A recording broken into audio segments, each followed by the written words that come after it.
It's good to have you join us. Thanks for giving us your time. I'm Felicity Ezewuike. Let's begin by telling you that President Bola Tinubu has approved the appointment of 7 persons to the board of the Securities and Exchange Commission.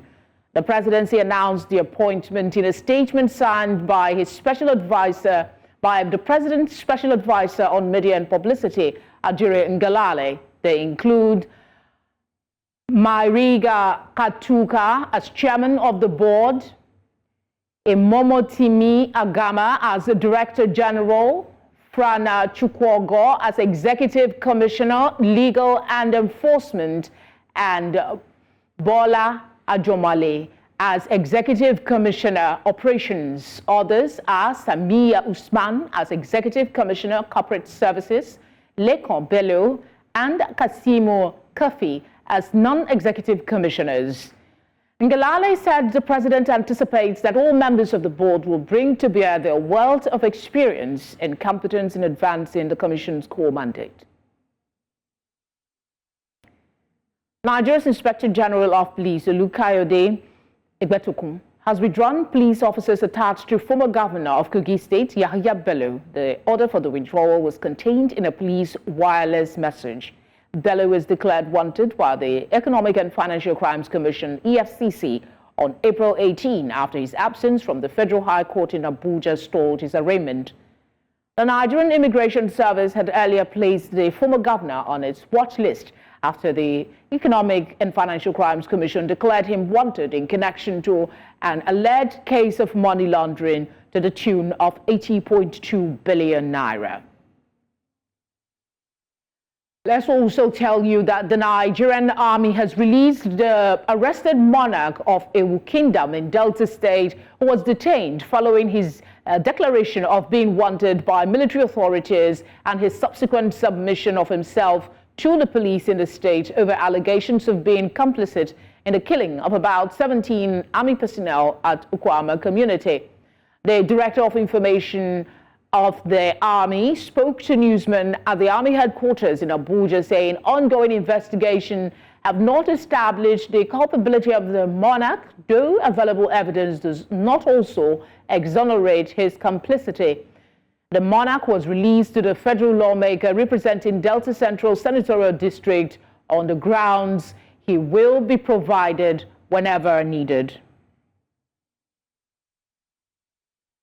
In this light, His Royal Highness Clement Ikolo Ogenerukewe, the King of Ewu Kingdom of Delta State, in whose domain the dastardly acts took place, surrendered to the Nigerian police, who in turn handed him over to the Nigerian Army.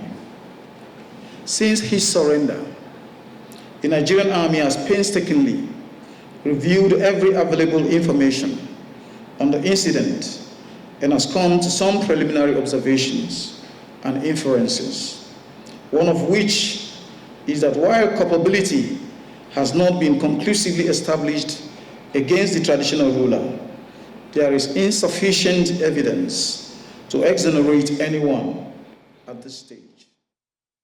To discuss this, I'm joined by President, Durable Progress Union Worldwide, Youth Wing, Ugere Blessed. Ugere, thank you very much for joining us. 3 weeks ago, the monarch voluntarily submitted himself to the authorities and has been in the custody of the army at the defense headquarters, Abuja. What do you think played out during this period? Good evening. 3 weeks ago, our king was declared wanted illegally, as we have always seen it, or as we have seen it. Because you don't declare someone without inviting the person. You declared our king without inviting him. And as peaceful, loving, and truthful, law-abiding, as the king of Ewu nation, he availed himself even without thinking twice. So the authority to the Nigerian police as it should go. If you recall last week, I was at the panel of inquiry where we state it clearly that we are not in support of the panel, as it is not in line with modern practices of law. We gave 3 demands, and releasing our king was one of the demands. That if we must go on with this case as a people who believe in the Nigerian nation, who are citizens of Nigeria, who believe Nigeria has a rule of law that must be followed, we demand the release of our king. We demand the return, immediate return of the people of Okuama people to Okuama land. And we demand that the Nigerian police should be the one in charge of investigation, because we see the Nigerian military as part, as actor in the issue at hand. Hence, they cannot be in charge of investigation or of the panel of investigation. All right, the army has said... This morning about 11 o'clock, our king was released. It's a good one. I want to appreciate the president for listening to our demand, for listening to our demand. All right, Ogere, let me butt in and make a quick notation. The release of the monarch, the army clearly stated that he's not been exonerated, neither was he found complicit in whatever happened in the killing of those army officers. But then again, he's just one person. Even though he is the king, there are others who are declared wanted. What updates do you have as the people, among the people, the persons that speak for the people? That is the position I am telling you now. We as a nation has a position in this issue. No, I meant, excuse me, Ogere, I meant with the other people that were declared wanted. Is there any information as to whether they have submitted themselves to the army or the army has moved on from those names? Nobody else, to our best of our knowledge, there's nobody apart from our king who has submitted himself. There's no other person yet to have done that, and the military have not come out to tell us if someone else has submitted himself. The only person that we are aware that has submitted himself in is the our king, who did that justly. And apart from that, no other person have done so. And we have been calling on the security to go ahead with their arresting or trying to bring back, catch the culprit of this case and make sure they face the law vehemently. And that has been our position so far. What about the community, Okuama community? My colleague who is on the ground there reported that some of the community members are still in hiding, afraid that they may be assaulted or something might happen to them in their home. Are they back? What is the update on the people returning back to their homes? Do you know? Yeah, at the moment, the tension is still high. We believe once the king arrives, the people will be able to go back to their home.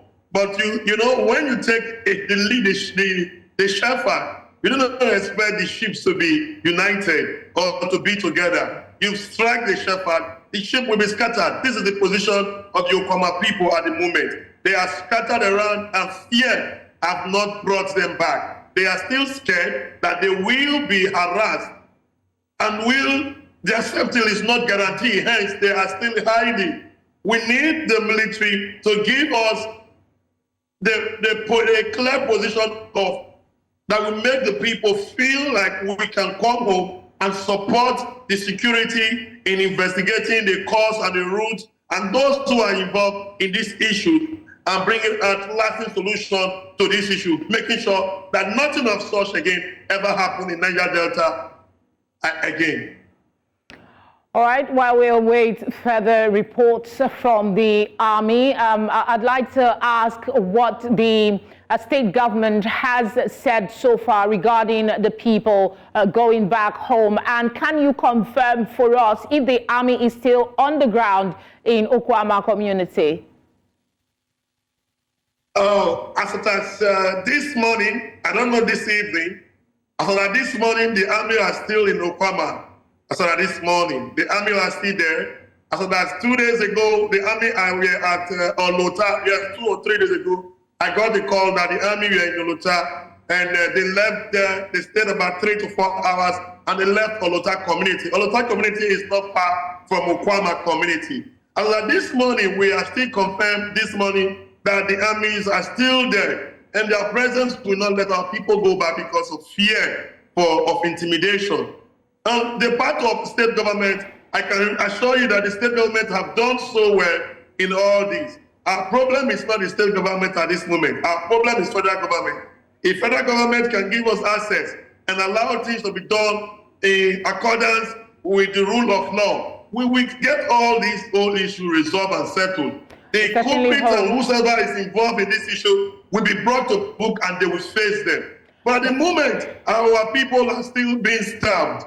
There are no medical facilities, there are no health facilities, no food, our babies are dying, and a lot of happenings are going on in their hideout. We certainly hope that a resolution for the Okuama people, please. We certainly look forward to a quick resolution, or, I mean, the soonest possible time. Thank you very much for speaking with us. God bless you. Have a great time. You too. Nigeria's defense headquarters says that it has arrested scores of terrorists and their collaborators in several local government areas in the nation's northeastern region of the country. The Director of Defense Media Operations, Major General Edward Buba, says that the troops will continue its onslaught against terrorist and criminal elements with the highest form of professionalism and ensure that peace is restored back to the country. With hybrid forces, arrested terrorist collaborators, logistics suppliers in Damboa, Biu, and Gujuba, local government areas of Borno and Yobe states. Troops equally conducted cordon and search operations to terrorist commanders' hideout in Mubi local government area of Adamawa state and recovered arms and ammunition in that operation. Being a professional force, we carry out due diligence by way of intelligence, surveillance, and reconnaissance before conducting any airstrike. It must be understood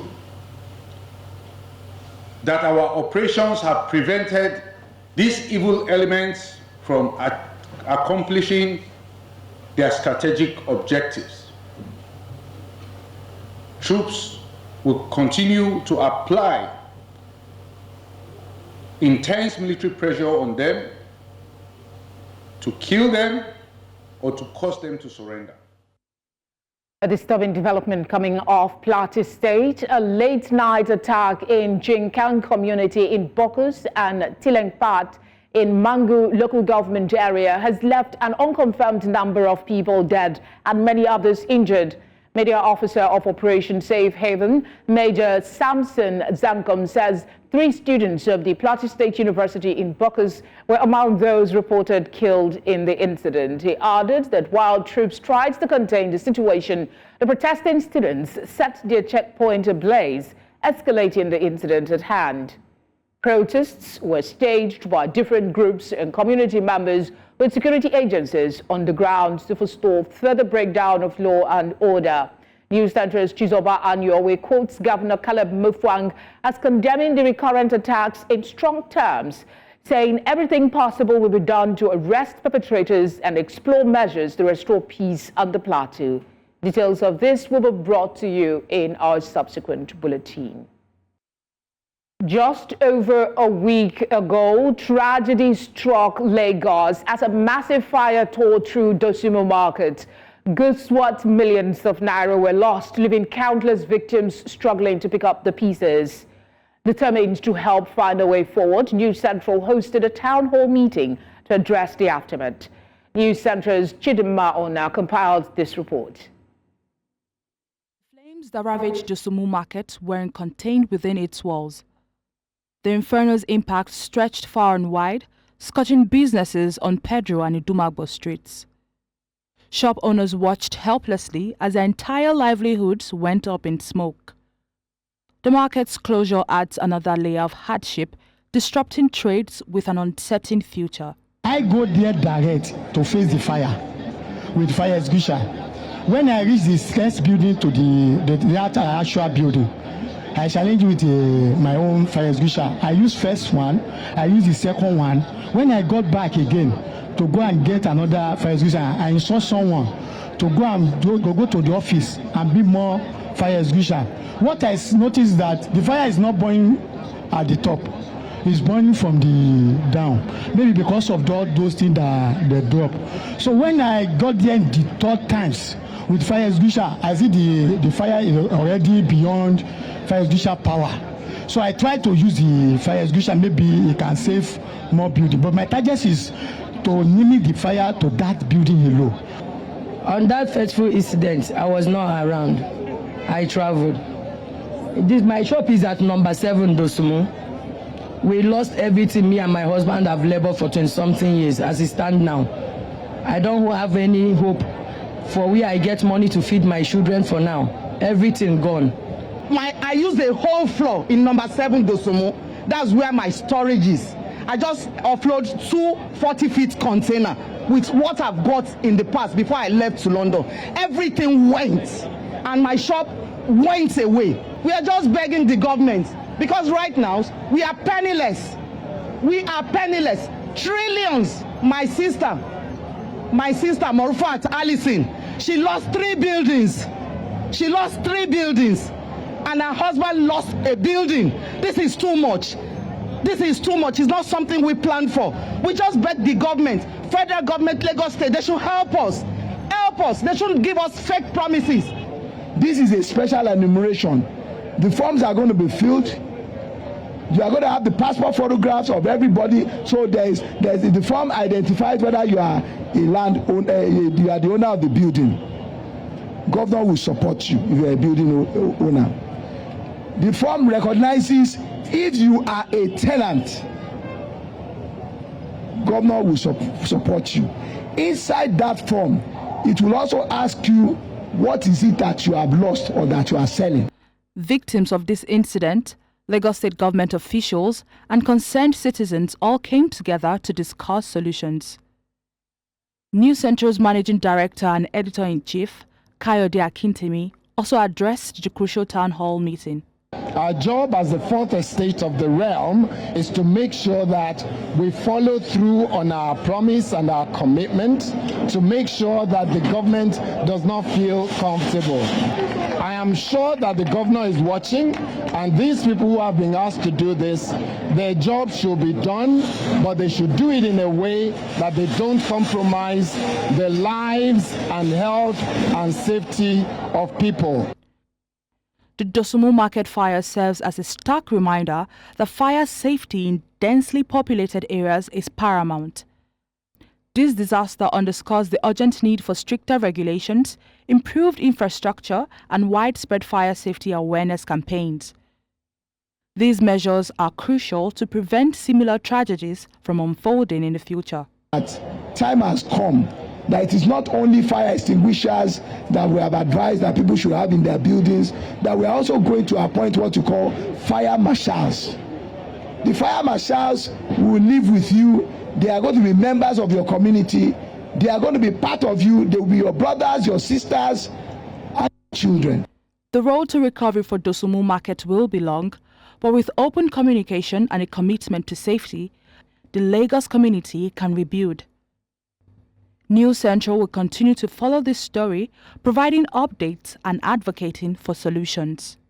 In the southwest of Nigeria, a female aspirant in the Saturday direct primary election of the People's All Progressive Congress APC in Ondo State, Fumilayo Waheed Adekojo, has called on delegates of the party to ignore zoning and vote for her.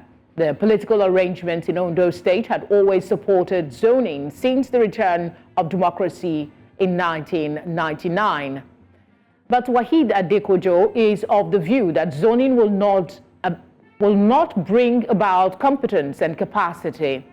The female aspirant stated this during a press conference in Akure, the Ondo state capital, on Friday. The certified engineer then urged the leadership of the APC in Abuja to support her, being a female and loyal member of the party. I have always been of the opinion that the governorship ticket should not be given as compensation based on our arbitrary zoning arrangement, but on an assurance of the capacity of the candidate to provide visionary and inclusive governance that will help in wealth creation, agricultural, rural, and human development capital.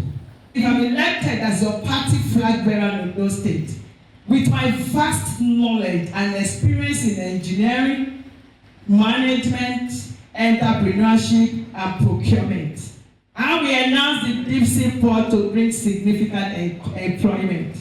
Acquisition of new skills by the... Joining us live from Ondo State is our correspondent, Ni Omoni. Ni, thank you very much for joining us. What is the latest? What is the atmosphere like ahead of tomorrow's primaries? Thank you for that. It's really straightforward.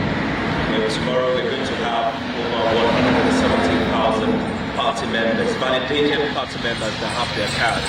They will actually be able to make the decision as to what aspirant they stand behind tomorrow across over 203 wards and 18 local governments in Ondo State. So tomorrow is pretty going to be straightforward. We have 16 aspirants under the All Progressives Party, All Progressives Congress, and tomorrow they are going to head towards where they will be voting their various local governments. So the way it works is in places where the aspirant is not physically present, his banner will be placed there, and people who align with whoever the aspirant is will stay behind the poster, or if he's there physically behind the person, then there will be a counting process. They count it, they record it, and they relay the information back to a coalition center. So it's really going to be very, very direct and simple, and I can assure you that probably in an hour, maybe 2 hours, the process will be done.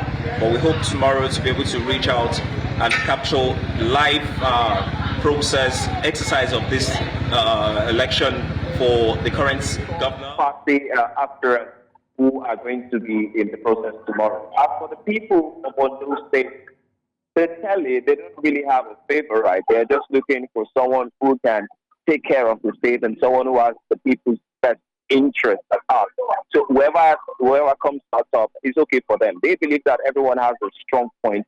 They have a strong will. They have the best at heart for the state. But of course, they know that one person must win, and of course the rest must have to take a back seat. Yes, we agree that the APC had actually zoned the tickets, zoned the primaries, zoned the people who can contest, the aspirant who can contest for this primary to the south. But one person has stand out, which is the person we heard our voice earlier, and the only female on the APC platform, Yahaya Wahid, who is coming from the northern part of Ondo State, who is also calling for, a ban to the zoning. But as it is, since everybody has agreed, and most of the aspirants we have there are people from the south, and we just have about 4 of them who are really, really strong, and are actually hoping to clinch that ticket and become the party's flag bearer tomorrow. Arnie, thank you for giving us that update. I'm sure we'll be back with you all day tomorrow, at least during the period of the primaries. Some members of the All Progressive Congress APC from the north-central region of the country have called on President Bola Tinubu to ensure the return of the position of the national chairman of the party to the region. The members belonging to the North Central APC Forum say despite the contributions of the region to the party's effort in the last general elections, the region has been shortchanged from legitimate rights. They say with the ordeal of the current national chairman, who hails from the Northwest region, the position should be returned back to the North Central. As it stands today, the North Central, the Northwest alone hold 3 key positions. First, the position of Deputy Senate President, then the Speaker of House of Representatives and the National Chairman of the party. with two of these positions held by Kano State alone. For the sake of strengthening the party within zone and Nigeria at large, we are calling on Mr. President and leader of the party, His Excellency Asiwaju Ahmed Bola Tinubu, and other critical stakeholders of the party to look into disadvantaged posture of this North Central found itself. The issue of leadership concerns every member of the party, and we believe in equity, justice, and fair play. We are totally in support of the chairmanship being retained in the North Central. North Central have done so well in their local government elections, state elections, governorship, to the presidency.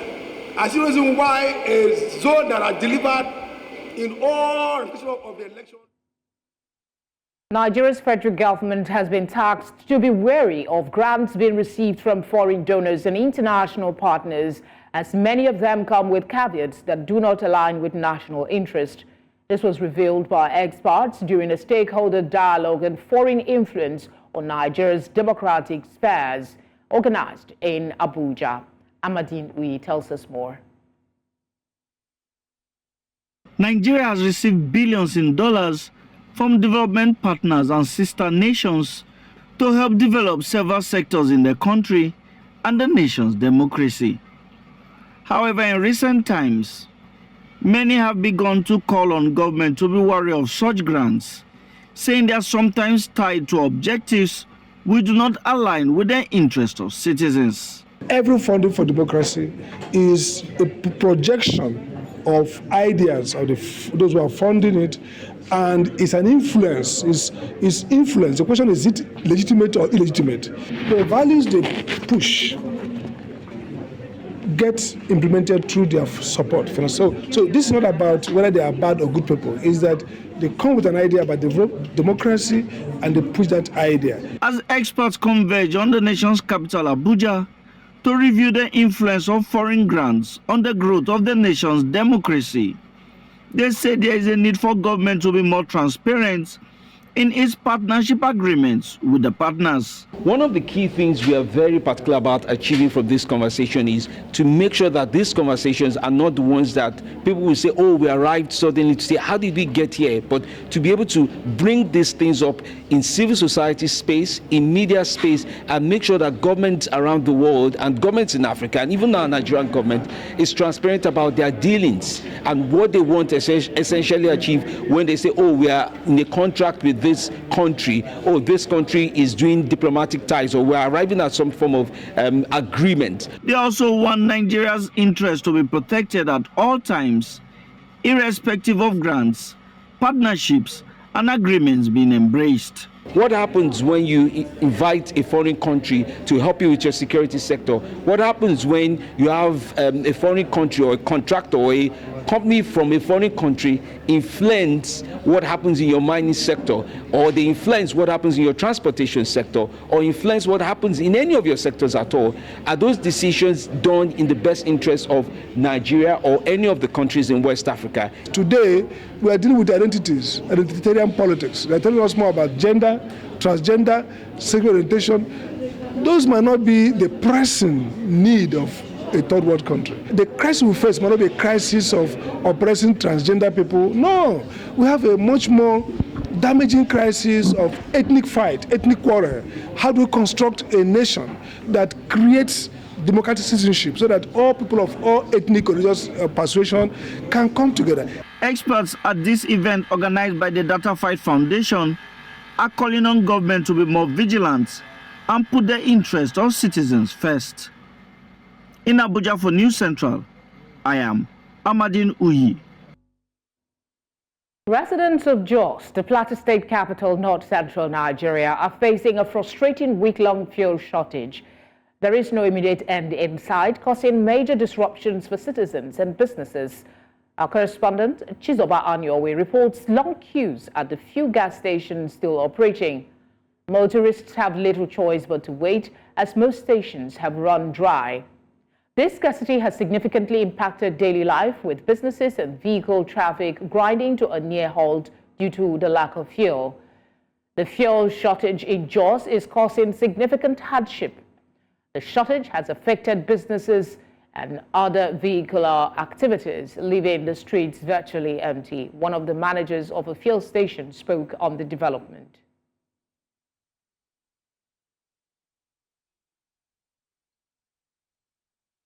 The Abuja Memorandum of Understanding is a legal document under which West and Central African countries agree to develop and implement a common mechanism for their respective port state control activities.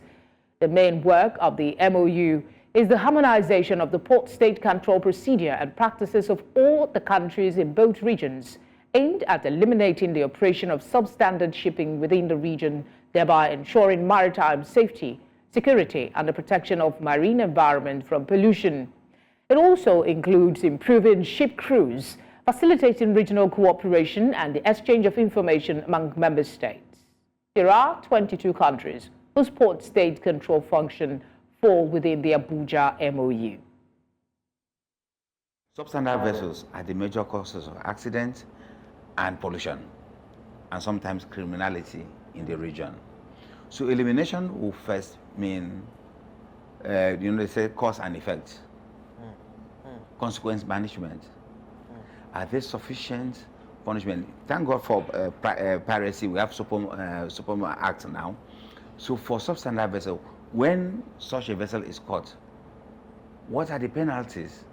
Do you just slap the guy on the wrist, in which he will repeat it again? Or do you exercise strong penalties to discourage such operators? So we advocate, because we don't promulgate, we have nothing to do with laws, but we work with their member state to ensure that in their laws, in their Merchant Shipping Act, there are strong penalties. Find out more about how the Abuja MOU has fared in its core mandate of checking pollution on the West and Central African waters, eliminating substandard ships, and ensuring the improvement of seafarers' welfare. Watch Maritime Radar on Saturday, 7 p.m. and a repeat on Sunday, 1 p.m. here on News Central. Climate change experts in Nigeria are calling on government to utilize available green funding to help meet its key objectives aimed at mitigating the effect of climate change in the country. This was as they converged on the nation's capital, Abuja, to review Nigeria's 2024 Appropriation Act and its capacity to meet its set targets. News Center's Joshua Amarayi tells us more. Nigeria's 2024 Appropriation Act is currently on the front burner, this time by climate change and renewable energy experts. They say there is a need to appraise its capacity to resolving climate challenges in line with the nation's commitment to meeting its climate change objectives. We have brought all the critical stakeholders to look at the 2024 Nigeria's budget. And the key question we are trying to ask today is how friendly, how climate friendly is the Nigerian's budget. While highlighting funding as a fundamental factor to achieving goals set to mitigate the effect of climate change, they are calling on government to harness available green funding. The government is not having unlimited resources. The little resources that the government has need to be substantiated by additional resources that are coming from various angles. That is why we are working towards agitation for all, having a brainstorming session on green funding for climate change in Nigeria. They also added that Nigeria must work towards meeting set indicators that will help meet net zero milestones by 2060. The local communities need to be empowered and awareness also created for them to know it is possible to generate energy aside the one we are getting from fossil fuel. The government should be serious and take all Nigerians and stakeholders in this journey to achieve this net zero by improving on the budget allocation for the energy sector. In Abuja for News Central, I am Joshua Imarayi. The news continues in West Africa, where Senegal's new president, Bassirou Diomaye Faye, has visited neighboring Mauritania on his first official trip abroad since his election at the end of March. The 44-year-old leader conducted a friendship and working visit due to last a few hours, during which he held talks with his Mauritanian counterpart, Mohamed Ghazouani, before a meeting of delegations from the two West African states. Senegal and Mauritania share the GTA liquefied natural gas field on their maritime border. Faye, who became Africa's youngest democratically elected president on a promise of radical reform, had vowed on the campaign trail to prioritize key assets such as the oil, gas and fishing sectors.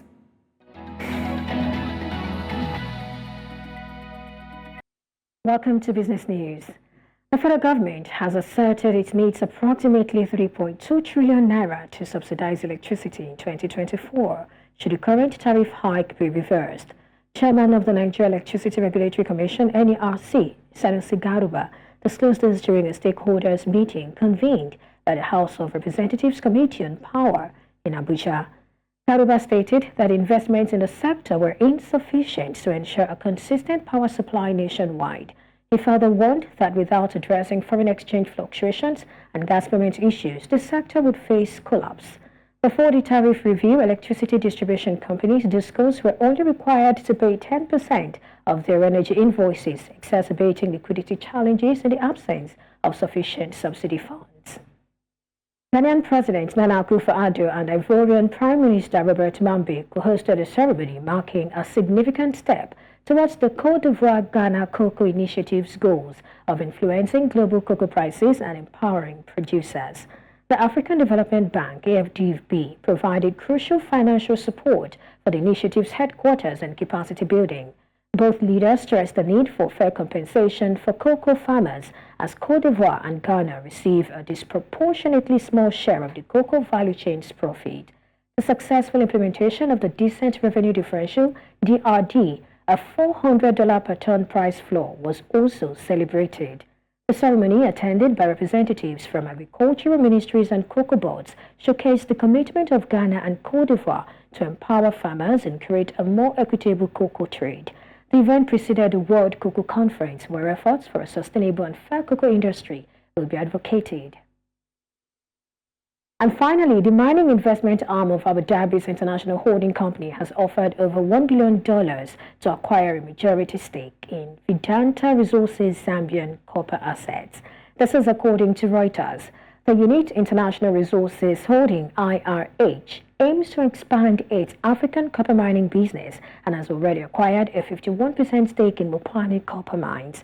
IRH is also interested in a stake in Lubambe copper mine. The move is part of the UAE and Saudi Arabia strategy to secure critical metal supplies and participate in the green energy transition. Vedanta is considering selling part of its 80% stake in Konkola copper mines to raise capital. The offer from IRH is non-binding and discussions are ongoing. These are the business stories we're tracking at this hour. Thank you for watching. I am Perpetua Fasami Peter. The news continues shortly. Bye for now. Up next is sports.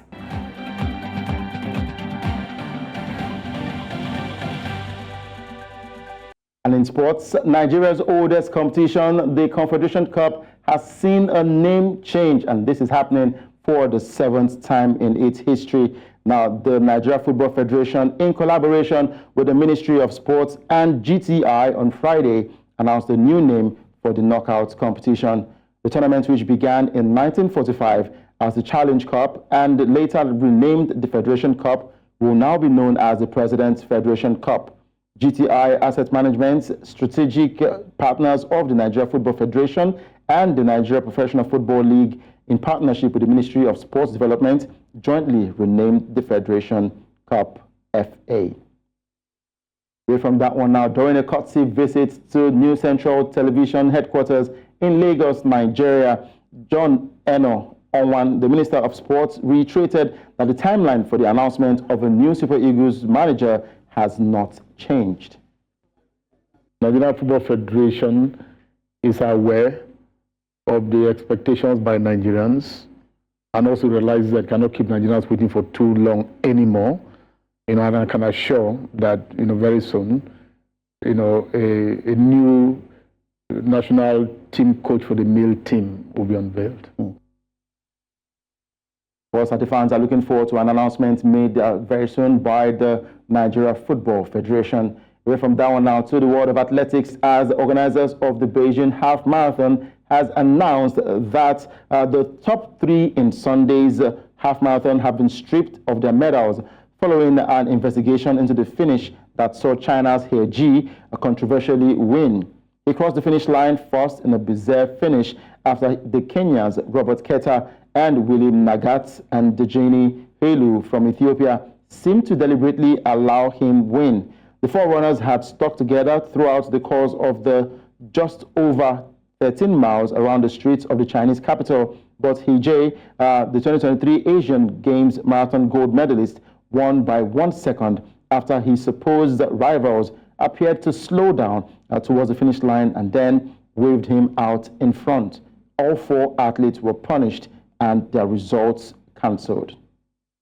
From there, let's head straight to football, talking about the FA Cup semi-finals between Manchester City and Chelsea. Now, City manager Pep Guardiola has revealed that Erling Haaland could miss the FA Cup semi-final clash against Chelsea at Wembley on Saturday.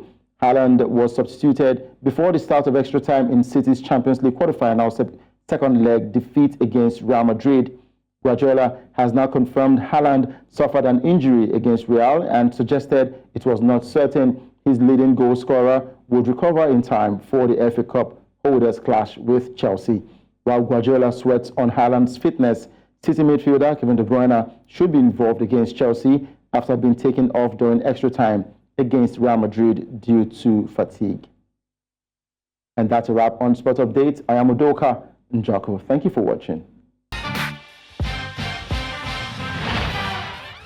In entertainment, Wizkid's recent studio session with Justin Bieber has sent fans into a frenzy, sparking speculations of an imminent collaboration.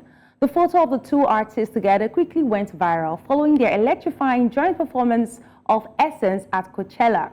Bieber's affectionate social media post featuring Wizkid fueled excitement, hinting at a potential partnership beyond just music. Now, their meeting symbolizes a fusion of culture and genres, with whispers suggesting they might also join forces on Thames' upcoming album Born in the Wild. As anticipation mounts, fans eagerly await what could be a groundbreaking musical collaboration between these 2 global superstars, transcending boundaries and captivating audiences worldwide. And now, away from the continent, the sexual harassment case against Jason Derulo has been dismissed on a technicality, but the legal battle isn't over yet. Aspiring artist Emma Gibson filed a suit in October 2023, alleging that Derulo terminated their working relationship after she rejected his advances. However, the Los Angeles court dismissed the case due to a procedural issue on April 16th. Gibson's attorney confirmed that they plan to refile the case in New York City. The dismissal doesn't address the merits of Gibson's claims, her attorney stated, emphasizing their commitment to pursuing justice. Now, the lawsuit alleged sexual harassment, breach of contract, and retaliatory termination against Derulo. Despite the dismissal, the case will proceed in New York City courts in accordance with the contractual agreements signed between Gibson and Derulo's team. Now, Derulo has denied the allegations, reiterating his stance against harassment and expressing offense at the claims. And that's all we'll take on entertainment tonight. We'll take a short break, and when we are back, we'll bring you the updates on what's trending tonight.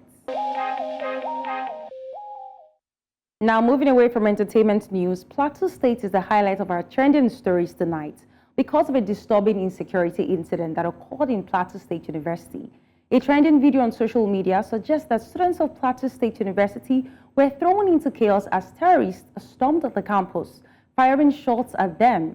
JAM students who had been scheduled to take exams at the school complex could not take their exams as well. Of course, Nigerians weighed in on this incident and expressed how insecurity is causing widespread poverty. Many are especially worried about the situation in the north, where it's becoming increasingly dangerous to get an education. Let us read some reactions to this story on X. Alexandra is saying our biggest problem is insecurity, and yes, the government knows this, but the refusal to act on it amuses me. They keep repeating they are tackling insecurity with nothing to show for it.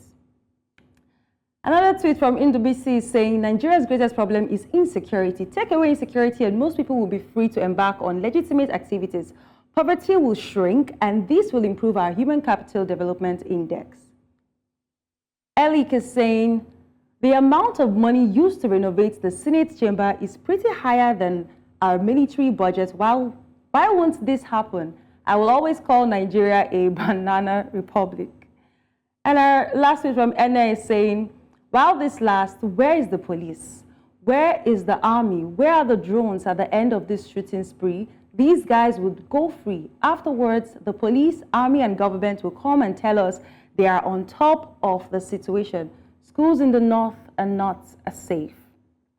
That's all for tonight on What's Trending. You can share your thoughts across our social media platforms at News Central TV. I am Jadel Simon.